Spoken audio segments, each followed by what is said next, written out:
Et cette semaine, justement, on a entendu les deux hommes, Joe Biden très ferme envers la Russie et Vladimir Poutine, lui aussi très virulent envers les Occidentaux, envers les États-Unis.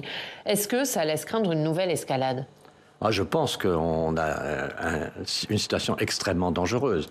Parce qu'il y a deux compétitions simultanées. La compétition entre les États-Unis et la Russie, vraiment qui est une compétition sur le terrain ukrainien et qui est une compétition extrêmement vive et terriblement meurtrière. Et puis il y a la compétition entre la Chine et les États-Unis. Donc au fond, il y a là un monde extrêmement dangereux. Moi, ça fait 50 ans que je fais de la vie publique, de la vie politique. Je n'ai jamais vu le monde aussi dangereux qu'aujourd'hui. Une étincelle peut conduire au drame. Et d'ailleurs, dans votre livre, vous rappelez les propos du pape François il y a quelques mois sur la troisième, qui qualifie cette guerre en Ukraine de troisième guerre mondiale. Absolument. Et vous dites qu'il a raison. Je pense qu'il a raison, parce qu'au fond, le potentiel, on n'en est pas aujourd'hui à la guerre mondiale, mais le potentiel existe.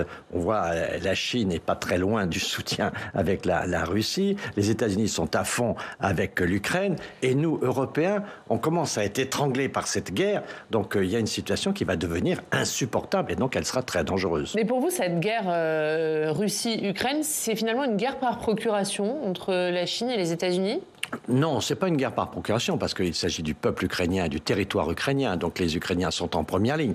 Mais sans le soutien des États-Unis, il n'y aurait pas guerre aujourd'hui, et sans le soutien des Européens non plus. Et donc, il est clair que l'offensive Poutine aurait tout de suite rasé l'Ukraine. Donc, c'est cette réaction de l'Occident qui a permis cette résistance. Mais aujourd'hui, le leader qui conduit cette guerre aujourd'hui, c'est Zelensky.